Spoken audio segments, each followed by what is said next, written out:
Les démocrates sont enfin en mode offensif et ont commencé à interroger les témoins républicains pro-Trump, notamment ceux de l'ère MAGA. Au cours des auditions récentes au Congrès, les membres de l'administration Trump ont été sévèrement confrontés, un par un, par les démocrates.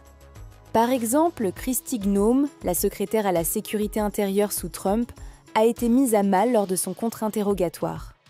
De même, le secrétaire à la santé et aux services sociaux de Trump, RFK Jr., a fait des déclarations pour le moins absurdes sur des questions basiques. Prenons le cas de Kristi Noem. Le représentant démocrate Eric Swalwell, ancien procureur fédéral, lui a posé des questions simples, comme par exemple sur une photo manipulée par le gouvernement Trump, montrant des mains de Garcia, où des retouches avaient été faites pour faire croire à des liens avec MS-13. Swalwell a demandé si c'était falsifié, et Noem a échoué à fournir une réponse claire. Dans un autre moment de l'audition, le représentant Dan Goldman a interrogé Noem sur une affaire judiciaire en cours concernant un homme, Abrago Garcia, en demandant si elle respecterait la procédure légale pour lui accorder une audience, comme l'avait ordonné la Cour suprême. Noem a contourné la question, ce qui a agacé les démocrates qui l'ont accusé de ne pas respecter la loi. Ensuite, RFK Jr. a refusé de répondre directement sur la question de savoir s'il ferait vacciner ses enfants contre la polio, disant qu'il ne voulait pas donner de conseils médicaux, mais qu'il pensait que les gens ne devraient pas suivre ses recommandations. Il a également éludé la question de savoir s'il vaccinerait ses enfants contre la rougeole, en insistant sur le fait que ses opinions n'étaient pas pertinentes.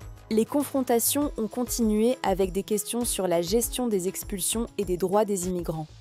Par exemple, un membre démocrate a soulevé la question du traitement d'André Hernandez Romero, un réfugié vénézuélien qui avait été expulsé vers le Salvador malgré avoir demandé l'asile de manière légale aux États-Unis.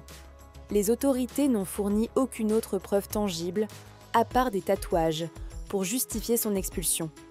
Il y a eu également des moments marquants où des membres démocrates, tels que Eric Swalwell, ont comparé leurs actions avec celles des républicains, en insistant sur le fait qu'ils avaient toujours agi dans le cadre de la loi pour faire emprisonner des criminels de gang. Au cours de ces auditions, il est apparu clairement que les républicains cherchaient à étouffer la vérité en interrompant les démocrates, surtout lorsque ces derniers abordaient des sujets sensibles comme les coupes budgétaires dans les programmes de santé ou les abus de pouvoir. Ce fut un événement crucial où les démocrates ont posé des questions sévères aux membres de l'administration Trump, dénonçant des pratiques qu'ils considèrent comme des violations de la loi et des droits humains.